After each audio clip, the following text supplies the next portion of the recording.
Fala, guerreiros e guerreiras do vestibular! Estamos de volta para falar de mais uma obra de leitura obrigatória dos vestibulares. Hoje nós vamos falar sobre o conto Seminário dos Ratos, da Lígia Fagundes Telles. E vamos começar falando exatamente sobre a autora dessa obra, essa que é a grande dama da literatura brasileira contemporânea. Sim, isso mesmo, ela ainda está viva. Enquanto eu estou gravando esse vídeo, ela está viva. Nasceu em 1923, então está prestes aí a completar 97 anos de idade e, principalmente, na segunda metade do século XX, mas para o final do século XX, ela se tornou o grande destaque da literatura brasileira. A Lígia Fagundes Telles faz parte de praticamente todas as academias brasileiras. É membro da Academia Paulista, da Academia Brasileira, da Academia Lusitana, conquistou vários prêmios com a sua produção literária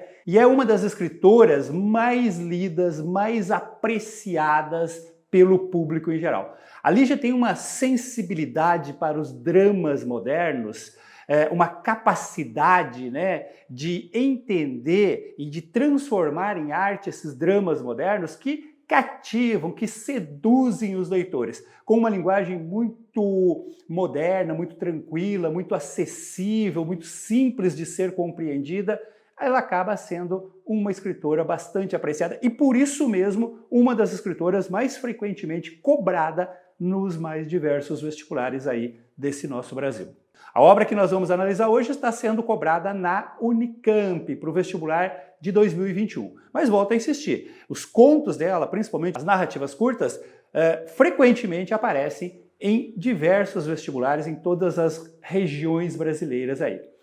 A Lígia tem uma produção literária muito vasta, com esse tempo todo de produção, de atividade como escritora, ela acabou produzindo muito, principalmente contos. Mas a grande década, a década que a consagrou, onde ela tem a sua produção mais valorizada, mais apreciada pelo público, é a década de 1970.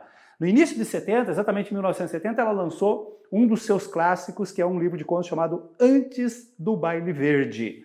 Logo depois veio As Meninas, um dos poucos romances que ela fez. Ela é essencialmente uma contista e As Meninas já foi transformado em filme, em série, um sucesso absoluto aí. Em 1977, ela lançou o livro Seminário dos Ratos, que é um livro de contos. O título Seminário dos Ratos é o título do principal conto dessa coletânea aí. E ela termina a década, em 1978, com Filhos Prodígios, outro livro de contos. Na avaliação da crítica, essa é a sua década mais produtiva. Ela tem livros de qualidade antes disso, continuou escrevendo, provavelmente continua escrevendo até hoje. A última publicação dela é de 2011, Passaporte para a China, também um livro de contos, mas há quase que uma unanimidade da crítica de que a melhor produção dela é exatamente essa dos anos 70. E eu queria lembrá-los que os anos 70 são aqueles anos conturbados, em função da ditadura, de 64, a ditadura militar, que iniciou em 64, que teve o seu ápice ali no final dos anos 60, no início dos anos 70, e isso acabou influenciando muito os escritores desse período aí. Tá? Então, quando nós formos analisar a obra, a gente vai ter que ter essa noção de contexto aí. E como eu falei para vocês, o que nós vamos analisar hoje aqui não é o livro Seminário dos Ratos, Você tem duas capas antigas aqui desse livro. O que nós vamos analisar hoje é o conto Seminário dos Ratos. A Unicamp tem essa prática, na sua lista de leituras obrigatórias, ela coloca romances, coloca poemas, coloca peças de teatro e coloca também contos, que são narrativas curtas. Você tem lá, por exemplo, também o Espelho do Machado de Assis e tem agora o conto Seminário dos Ratos. Então, se você tiver o livro Seminário dos Ratos em casa, entenda, você não precisa ler o livro todo. O que está sendo cobrado é apenas um desses contos, o conto que dá título ao livro. Agora, você pode encontrar esse conto também em qualquer livro que tenha uma coletânea dos melhores contos da Lígia Fagundes Telles. Como, por exemplo, esse aqui, ó, Melhores Contos de Lígia Fagundes Telles, né, do Eduardo Portela. Um dos contos que aparece aqui é exatamente o Seminário dos Ratos. Observem, gente, que são 7 ou 8 páginas apenas que você tem que ler. O conto se caracteriza exatamente por isso. É uma narrativa curta, geralmente condensada, né, num único conflito, num único drama, tem poucos personagens, né, tem uma concentração praticamente num único espaço, né, num único momento, uma única unidade de tempo, mas é uma narrativa, tá? Você tem personagens, você tem um enredo, você tem a linguagem para ser observada, você tem o narrador, né, dessa narrativa, e você tem principalmente o contexto sociocultural. Então tudo isso pode ser analisado. Não é porque é uma narrativa curta, né, que fica mais fácil, que as questões vão ser mais facilitadas e tal. Traz praticamente a mesma complexidade de uma narrativa longa. Você tem que observar todos esses elementos, né, que podem ser trabalhados numa questão de vestibular. E é isso que a gente vai fazer para você agora. Nós vamos analisar as principais características desse conto, chamando a atenção para as possíveis cobranças na prova da Unicamp. E vamos começar exatamente com o enredo, uma síntese rápida desse enredo aí. Basicamente, nós temos aqui uma narrativa surrealista, né? Uma alegoria surreal, né? Um país imaginário, onde o governo está lidando com um grave problema de infestação de ratos, daí a expressão Seminário dos Ratos. Para vocês terem uma ideia, a situação ficou de tal maneira insuportável que você tem uma proporção de 100 ratos para cada habitante desse país. Tá? E aí o governo está empenhado em achar uma solução para isso. Só que isso é um problema que já se estende por anos, porque esse seminário que eles estão fazendo já é o 7º. Né? É o 7º seminário que eles fazem, uma vez por ano, para tentar resolver esse problema. E esse seminário vai reunir, então, a cúpula do governo, inclusive com alguns convidados estrangeiros, né, uma delegação americana, numa luxuosa mansão de campo, que foi restaurada, gastando muito dinheiro, especialmente para abrigar esse seminário, esse 7º seminário dos ratos aí. E a história toda se concentra num período de poucos minutos, podemos dizer assim. É basicamente uma conversa que você tem entre o representante máximo do governo, né, o secretário do Bem-Estar Público e Privado, e o chefe das relações públicas. Tá? Quando começa com ele chegando, batendo na porta, né, o secretário está lá no seu gabinete, está com o pé machucado, tá? Então por isso que ele não participou de um coquetel que acabou de acontecer, recepcionando os convidados. E aí o chefe das relações públicas entra para comunicar, né, como que está o andamento, haverá um jantar à noite, né, para iniciar esse seminário aí. Aí desenrola-se uma conversa, eles começam a falar sobre as críticas que eles estão sofrendo da imprensa, por estar gastando muito dinheiro, né, na reforma daquela casa, e não está encontrando solução para o problema dos ratos. Começam a falar sobre formas de censurar a imprensa, de censurar as notícias, né? De selecionar aquilo que pode vir a público e aquilo que tem que continuar escondido. E o secretário, além de reclamar da gota que ele está sofrendo, né? A dor no pé e tal, ele está incomodado porque ele tem um ouvido muito sensível, ele está ouvindo um barulho estranho, que ele não sabe o que é. O barulho vem e passa, vem novamente e passa. O chefe de relações públicas, que é meio surdo, não tem essa mesma sensibilidade e não consegue escutar esse barulho. Mas chega um momento em que o barulho cresce muito e até mesmo esse chefe das relações escuta. E aí ele fica intrigado, né, porque ele quer saber o que está acontecendo e tal, e sai para o corredor. Alguns convidados já ouviram também esse barulho, né, estão curiosos, né, saem nas portas dos quartos para perguntar. Quando ele desce e chega no saguão, perto da cozinha, ele encontra o chefe da cozinha, que corre para ele com uma cara muito assustada, tirando o avental e falando que ele está indo embora, que os outros empregados todos já foram embora, porque houve uma invasão de ratos na cozinha. Aí o chefe das relações públicas, né, tenta acalmar, né, tenta colocar panos quentes, falando que ele está exagerando, que eles vão resolver e tal. O chefe diz que não tem mais comida, que os ratos comeram tudo e tal. E diz que não fica mais ali, né? Joga o avental e sai correndo, falando que todos os outros já foram embora. E anuncia também que tem que fugir a pé, tá? Porque os carros, os cabos, né, que alimentam lá a ignição, os carros, foram ruídos pelos ratos, eles não funcionam, já tinham testado todos e não funcionam. A princípio, o chefe de relações acha que isso é um exagero e ele entra na cozinha. Quando ele entra na cozinha, ocorre a invasão definitiva dos ratos. Tá? Saem ratos de todos os lugares, do teto, do chão, das janelas, né? De todos os lugares. Desesperado, esse secretário consegue se esconder dentro da geladeira. Ele mantém apenas uma pequena fresta, né? Primeiro com o dedo, aí ele é mordido ali no dedo, então ele coloca a gravata ali para não fechar a porta da geladeira, e ali ele fica escutando, né, toda a destruição que os ratos estão fazendo. Passa um tempo, ele não consegue precisar quanto tempo é isso, e aí, quando ele percebe que o barulho serenou, ele sai da geladeira e percebe que a casa está toda devorada, que os ratos devoraram tudo, não só a comida, as cortinas, os tapetes, os móveis, enfim, não existe mais nada ali dentro. E aí ele consegue fugir, né, sair porta fora e correr para o campo. Quando ele está correndo em direção à mata, ele ainda volta para trás e vê que a casa está iluminada exatamente no lugar onde ocorreria, né, no saguão ali, onde ocorreria o seminário que iria tratar do problema dos ratos. E ele escuta um murmúrio, como se os ratos tivessem tomado posse e estivessem fazendo, então, o seu seminário ali. E é isso. A narrativa é basicamente isso. Como eu falei, é uma narrativa curta, tá? Tem esse aspecto surrealista, né?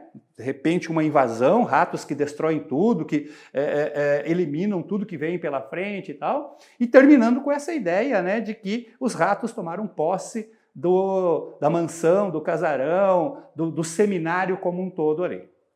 Mas aí nós temos muitos detalhes aí dentro. É óbvio que dificilmente nós teremos uma questão cobrando o enredo, cobrando detalhes de enredo e tal.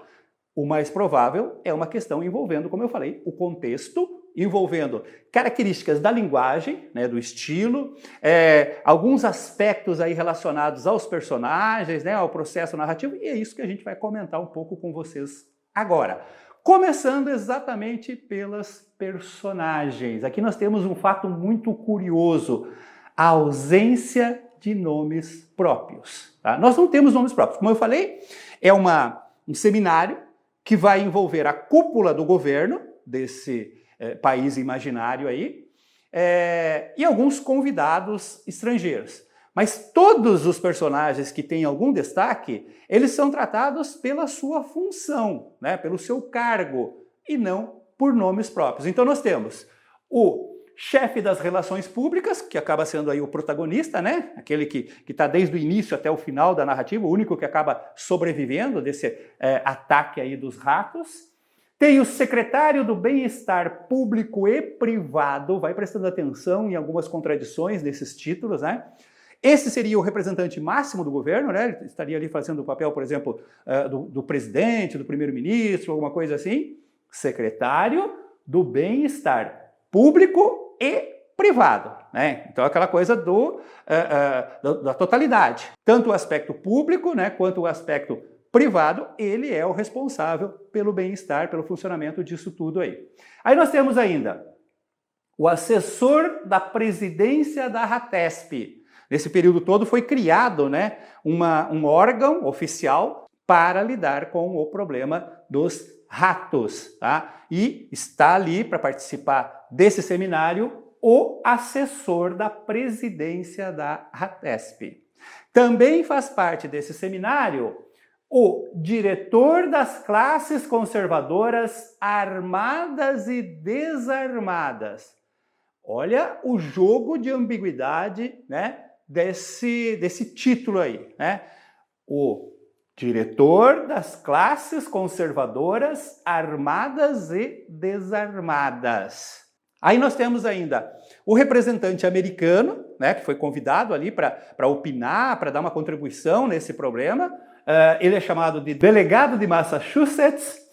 Tem ainda o assessor de imprensa, esse não está presente, ele teria sofrido um acidente, quebrou o braço, né? Então ele só vai chegar no dia seguinte, mas é o assessor de imprensa, é o responsável, né? Inclusive pelo controle da imprensa, por aquilo que é liberado para a imprensa, aquilo que não deve ser colocado na imprensa, a censura, a gente vai falar um pouco sobre isso também. E tem ainda o cozinheiro-chefe, que também tem uma relevância ali, né? Num diálogo que ele tem com o chefe das relações públicas. E aqui um detalhe importante, gente.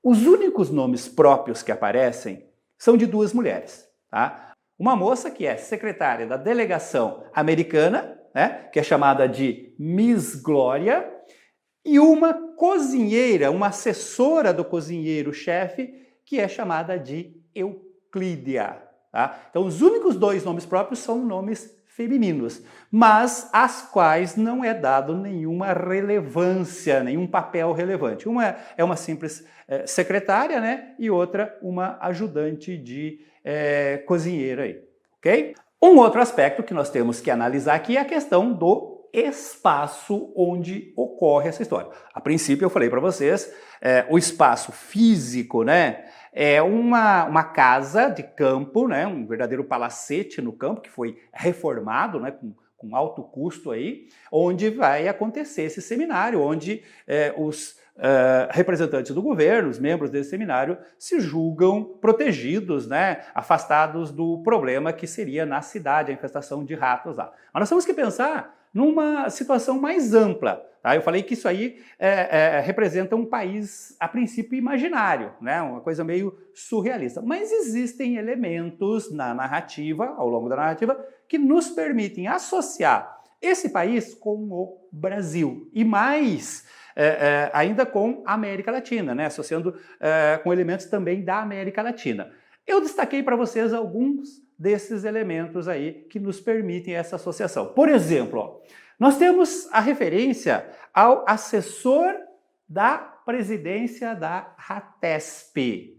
Esse nome RATESP não tem como não deixar de associar com a sigla de São Paulo, né? Unesp, Unifesp. Então você tem essas instituições que acabam criando um nome associado com a sigla de São Paulo. Depois você tem um momento em que o secretário das relações públicas privadas lá, do bem-estar, né, das relações públicas e privadas, fala que na história dele ele já participou da Revolução de 32 e também participou do golpe de 64. Então não tem como não associar com a história do Brasil também. E aí, por tabela, você associa também com a América Latina. Tem um momento que o chefe lá das relações públicas, ele diz que escolheu um vinho chileno para servir durante o jantar. E quando é perguntado para ele que safra de vinho chileno, o chefe das relações públicas fala de Pinochet, obviamente, a safra de Pinochet, fazendo uma referência ao governo de Pinochet no Chile. Então você tem elementos aí que nos permitem dizer que essa referência, né, crítica que está sendo colocada no livro tem como alvo o Brasil e, por tabela, a América Latina, especialmente em períodos de ditadura, né? De supressão dos direitos civis, de censura, né? Como era o período em que o conto foi produzido, né? E essa referência também ao Chile durante o período Pinochet, né? Da ditadura do Pinochet. Um outro aspecto muito relevante que nós temos que levar em conta aí são as ironias. Nós temos que observar aspectos da linguagem. E na linguagem, uma característica marcante da Lígia, né, nas suas obras como um todo, e nesse livro especialmente, é o uso da ironia e da ambiguidade, do duplo sentido, geralmente puxando para o lado da ironia. Eu também destaquei alguns fragmentos aqui para tentar mostrar isso para vocês. Por exemplo, ó, tem um momento em que, durante a conversa, né, o chefe das relações públicas está explicando, né, para o secretário lá como que ele distribuiu no casarão os quartos para os convidados. E ele fala que o diretor das classes conservadoras, armadas e desarmadas, foi colocado na suíte cinzenta. O secretário quer saber por que ele escolheu essa cor, por que colocou esse diretor das classes conservadoras, armadas e desarmadas, na suíte cinzenta. O chefe das relações públicas responde com uma nova pergunta. Por quê? Você não gosta dessa cor? Veja como ele coloca, ó. Vossa Excelência não gosta da cor cinzenta? E aí a resposta é a cor deles. Ao que o chefe das relações públicas complementa, dos conservadores, e o secretário completa, não, dos ratos. Gente, não tem como não perceber, né, o duplo sentido, a ironia sarcástica e tal, né, o diálogo, né, afinal de contas, a cor cinzenta é a cor dos conservadores e ele diz, não, dos ratos, tá? Mas há um jogo aí de sentido duplo, né, que obviamente traz uma crítica por parte da autora em relação a essa situação, né, dos conservadores, das classes armadas e desarmadas e tal. Um outro momento em que a ironia é muito forte é quando o secretário diz que ele era contra a vinda de um estrangeiro, que o problema dos ratos era deles e que eles que tinham que resolver, não tinha que trazer gente de fora e tal, ao que o chefe das relações argumenta dizendo o seguinte, ó, esse americano é um técnico em ratos. Nos Estados Unidos também tem muitos. Tá? Então, novamente, o duplo sentido, né? A ironia, quer dizer, é um técnico de ratos, porque também nos Estados Unidos tem muito ratos. Tá? Um outro fragmento que tem uma ironia, assim, muito sarcástica, é esse aqui, ó. Olha só. O chefe de relações públicas teve um olhar de suspeita para a estatueta de bronze em cima da lareira. Uma opulenta mulher de olhos vendados, empunhando a espada e a balança. Todo mundo sabe, né, que essa estatueta da mulher empunhando, de olhos vendados, empunhando a espada e a balança é o símbolo da justiça. Tá? Mas observe, ó, ele tem um olhar de suspeita, para isso que simboliza a justiça. Além disso, essa estatueta é de uma mulher opulenta, quer dizer, volumosa, e não é assim que se apresenta a estátua da justiça, né? Que geralmente é esbelta. Por que opulenta? Porque está ociosa, não está trabalhando, não há justiça, então ela está engordando. E isso se reforça ainda mais, porque logo em seguida ele vai até essa estatueta, né? E passa o dedo na balança. E percebe que a balança, aquela que deve pesar, né, a justiça para chegar na igualdade, está empoeirada, confirmando novamente essa ideia de que ela não tem sido usada nos últimos anos. Então essa ironia é sutil, mas é muito inteligente por parte da autora aí. E finalmente tem mais uma cena que eu achei genial, que é a seguinte, ó. O secretário está, como eu expliquei, né, reclamando de uma dor no pé, então ele está com um pé calçado no sapato, outro ele está numa chinela, apoiado numa almofada e tal, porque ele está sentindo muita dor nesse pé. E aí tem o seguinte diálogo, né? Tem uma hora que o chefe de relações públicas pergunta se aquilo dói, se está incomodando. E aí nós temos esse diálogo aqui, ó. É algo grave? Ao que o secretário responde, a gota. E dói, excelência? Muito. Aí o chefe das relações públicas começa a cantarolar, pode ser a gota d'água, pode ser a gota d'água. Quem é que não conhece essa frase, esses versos de uma canção do Chico Buarque? Deixe em paz meu coração,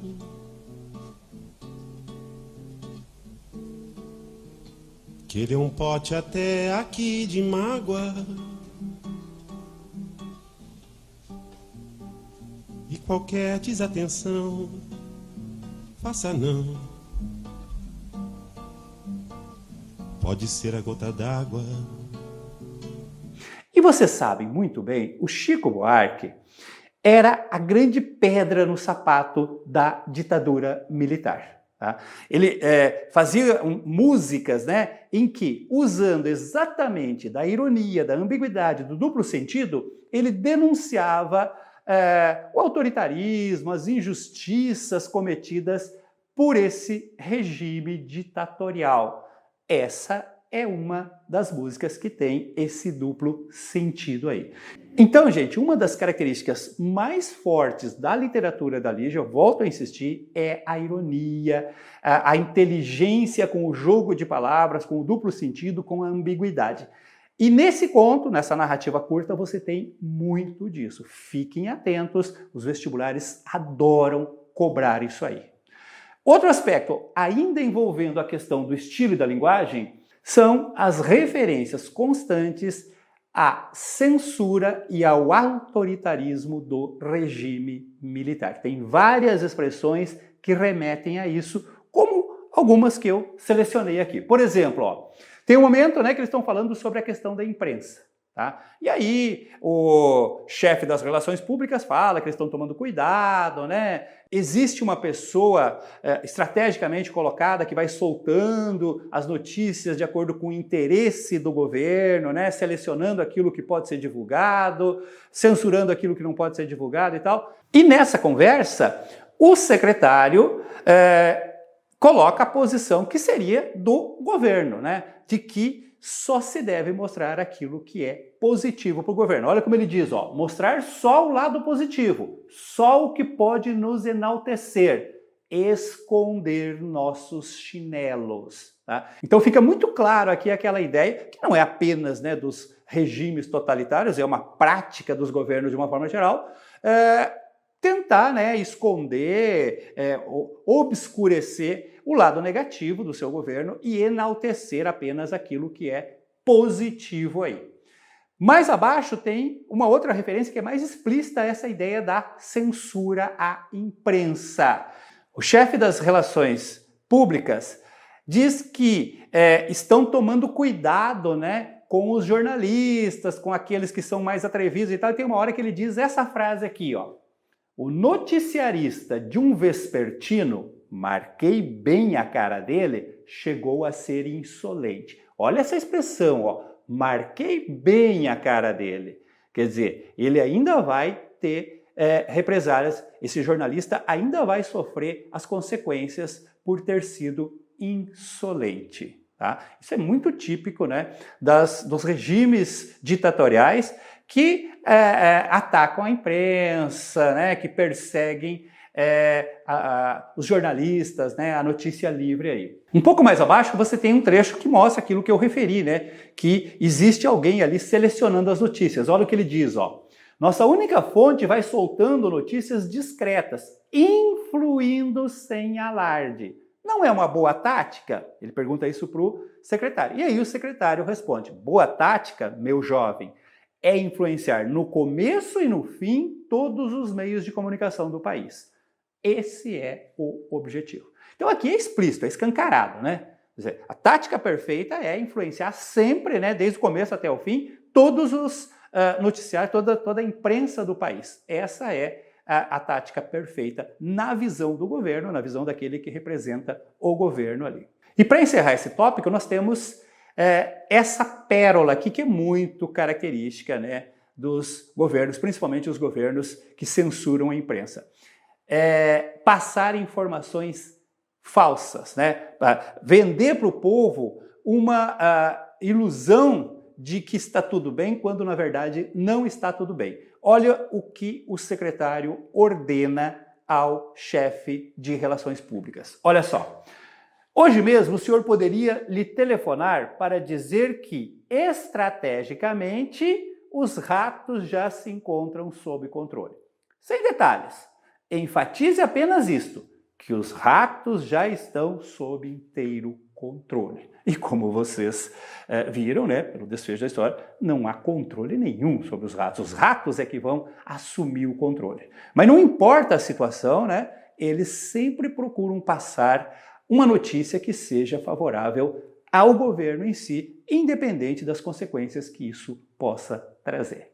E nós também podemos observar, analisando o estilo e a linguagem, um total desrespeito, um total descaso, um certo até desprezo pelo povo, que é característico também, principalmente dos governos totalitários aí. Observem esse comentário, esse posicionamento do secretário-geral, o representante do governo, sobre o povo. Olha só. O povo não passa de uma abstração, que se transforma em realidade quando os ratos começam a expulsar os favelados de suas casas ou a roer os pés das crianças da periferia. Então sim, o povo passa a existir nas manchetes da imprensa de esquerda, da imprensa marrom. Enfim, pura demagogia. Tá? Observe, ele começa a dizer assim, o povo é uma abstração. Não é uma realidade. Ele só passa a ser realidade quando chega numa situação insuportável, né? Quando os ratos começam a expulsar os moradores da própria casa, e nós podemos aí ter várias metáforas para os ratos, a gente vai ver depois, né? Pode ser, por exemplo, a miséria, a fome. Quando começam a roer os pés das crianças, né? O máximo dessa miséria, dessa pobreza, então eles passam a ser uma realidade. Mas uma realidade que só passa a ter sentido numa imprensa que ele chama de esquerda, uma imprensa marrom, ou seja, uma imprensa que estaria contra o governo, que só tem o interesse de destruir o governo, de criticar, aquele tipo de conversa que a gente conhece sempre. E ele diz que isso é pura demagogia, ou seja, não é algo para ser levado a sério. É um discurso retórico, é um discurso vazio, né? Demagogo é aquela que fala demais e tal, mas que não tem concretude, não tem ações concretas.